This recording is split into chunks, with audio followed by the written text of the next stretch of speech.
ہم ڈٹے ہوئے لوگ. سرکار نے فلاح انسانیت کے لیے جو دوسرا کام کیا نا، وہ لوگوں کو احساس دلایا ہے کہ اگر غلطی ہو جائے تو تم نے بندوں کے سامنے اپنے آپ کو کلیئر نہیں کرنا، تم نے تو رب کے سامنے اپنے آپ کو کلیئر کرنا، اللہ کے سامنے تم نے بچنا ہے کہ میرا گناہ معاف. اور حضور احساس پیدا کرتے تھے. بخاری شریف میں قبیلہ غامدیہ کی اس عورت کا تذکرہ موجود ہے جو خود آئی تھی، کوئی گرفتار کر کے نہیں لایا تھا، از خود آئی. احساس پیدا ہو گیا نا گناہ کا. یہاں بہت ساری غلطیاں کر کے بھی لوگ جب اپنی بات کرتے ہیں تو کہتے ہیں کبھی یاد تو نہیں کسی کے ساتھ زیادتی کی ہو، یاد تو نہیں کبھی کسی کا. بھئی آپ نے اتنے بڑے ولی ہونے کا دعویٰ کر دیا. انسان تو انسان رہتا ہے. بڑے بڑے لوگ کہہ گئے کہ یا اللہ اگر انجانے میں بھی بھول گئے ہیں تو ہم سے درگزر فرما. لیکن جب ہم تیار ہی نہیں ماننے کو. حضرت انس بن مالک کہتے ہیں وہ خاتون آئی، کوئی پکڑ کے نہیں لایا، کسی 14 دنوں کے ریمانڈ پہ نہیں اسے منوایا گیا، اسے وہ خود بخود آئی. اور کریم محبوب علیہ السلام کے سامنے جب وہ کھڑی ہوئی تو اتنے درد سے میں نے کم لوگ روتے دیکھے ہیں جس درد سے وہ روئی. عرض کرنے لگی حضور میں غلطی کر بیٹھی ہوں، مجھ سے زنا ہو گیا، مجھے پاک کر دے. تو محبوب کریم علیہ السلام نے فرمایا تو کیسے ثابت کرے گی تو نے گناہ کیا؟ یعنی مجرم کو ثابت کرنا پڑ رہا ہے کہ میں گناہ گار. یہ وہ کمال ہے کہ انسانوں کو احساس ہونے لگے کہ یہاں ہم غلط ہیں. جب اعتراف جرم ہوتا ہے، جب بیماری کی تشخیص ہوتی ہے تو پھر اس کا علاج بھی ہو جاتا ہے. حضرت انس بن مالک کہتے ہیں وہ عرض کرنے لگی حضور میرے پیٹ میں ناجائز بچہ ہے. حضور نے فرمایا جا جب بچہ پیدا ہو تو پھر آنا. وہ 8 ماہ کے بعد آئی تو اس کی گود میں پھول سا بچہ تھا. حضور نے فرمایا واپس جا، جب روٹی کھانے لگ جائے تو پھر آنا. وہ 2 سال 2.25 سال دودھ پلاتی رہی. پھر جب آئی تو بچے کے ہاتھ میں روٹی کا ٹکڑا تھا. کریم محبوب صلی اللہ تعالی علیہ وسلم سے آ کے جب اس نے بات کی تو وہ درد سے روئی، کہنے لگی یا رسول اللہ 3 سال ہونے کو ہیں، میں نے گناہ کیا ہے، میں ساری رات سو نہیں پاتی. حضور تڑپتی، اگر اس حال میں مر گئی تو اپنے رب کو کیا منہ دکھاؤں، مجھے پاک کر دے، میرے حال پہ رحم فرمائے. محبوب کریم صلی اللہ علیہ وسلم نے بچہ ایک صحابی کو دیا، فرمایا بچوں کی طرح پالنا، اور کہا اسے لے جاؤ، پتھر مار مار کے اسے سنسار کر دو. صحابہ کہتے ہیں اسے پتھر لگ رہے تھے اور حضور بے چینی کے ساتھ ٹہل رہے تھے.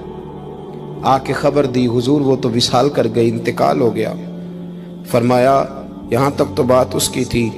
حضرت انس بن مالک کہتے اب محبوب کریم نے صحابیات سے فرمایا اسے غسل دو، کفن پہناؤ، جنازہ تیار ہو جائے تو مجھے خبر کرنا.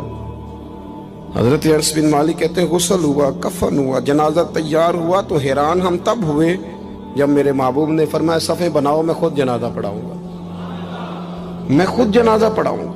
اور سرکار نے جنازہ پڑھایا تو ایک شخص کی زبان سے نکلا حضور اس ملعون کا معاذ اللہ جنازہ جس نے ناجائز بچہ جنا، اس کے لیے آپ دعا کر رہے ہیں، جنازہ پڑھا. حضور فرمانے لگے خاموش ہو جاؤ، تم نے گناہ دیکھا ہے، اس کا احساس نہیں دیکھا. تم نے غلطی دیکھی ہے لیکن اس کی توبہ کا انداز نہیں دیکھا. اور صاحب کنز العمال نے یہ لفظ نقل کیے ہیں کہ کریم محبوب فرمانے لگے اس نے تو ایسی شاندار توبہ کی ہے کہ اگر میں اپنی ساری امت میں بانٹ دوں تو اللہ سب کی مغفرت فرما دے گا. احساس جب پیدا ہو جاتا ہے نا اپنے دل کے اندر کہ یہاں میں غلط ہوں. ان العبد اذا اعترف ثم تاب تاب اللہ علیہ او کما قال نبی صلی اللہ علیہ وسلم، رواہ مشکات. حضور نے فرمایا جب کوئی بندہ کہتا ہے نا اللہ میں بھول گیا تھا، اور پھر وہ توبہ کرتا ہے تو رب اس کی توبہ کو فوراً ہی قبول فرما لیتا ہے. پہلی بات یہ کہ عقائد کو مضبوط رکھیں، مضبوط عقائد. اور یہ جو آج کل ایک اور ماحول چل رہا ہے، کو تھوڑا ادھر کو تھوڑا ادھر، عقائد وہی درست ہیں جن کی تشریح شیخ عبدالحق محدث دہلوی نے فرمائی. عقائد وہی درست ہیں جن کی بابت حضرت مجدد الفسانی لکھ گئے، اور ان سب کو اگر کھلا کر کے بیان کیا تو امام احمد رضا فاضل بریلوی نے بیان کیا. انہی بزرگوں کی باتوں کو کھول کر ہمارے سامنے رکھا. مضبوط عقائد کی زندگی گزاریں. اور دوسری بات اگر کبھی کوئی غلطی ہو جائے پھر اس کا احساس پیدا کریں، پھر اس سے توبہ کریں. تیسری بات جو فلاح انسانیت کے لیے بڑی ضروری ہے وہ یہ ہے کہ تھوڑا احساس پیدا کریں دوسروں کا. میری زندگی میری ذات سے شروع ہوتی ہے.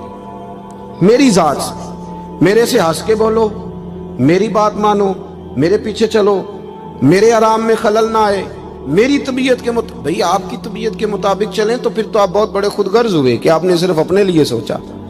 محبوب کریم کا کمال یہ تھا کہ حضور نہ دوسروں کا بڑا احساس فرماتے تھے۔ آپ بخاری مسلم کی وہ حدیث پڑھیں تو حیران ہو جائیں کہ سرکار فرماتے ہیں میں جب نماز کی نیت باندھتا ہوں تو میرا دل کرتا ہے میں لمبی نماز پڑھاؤں۔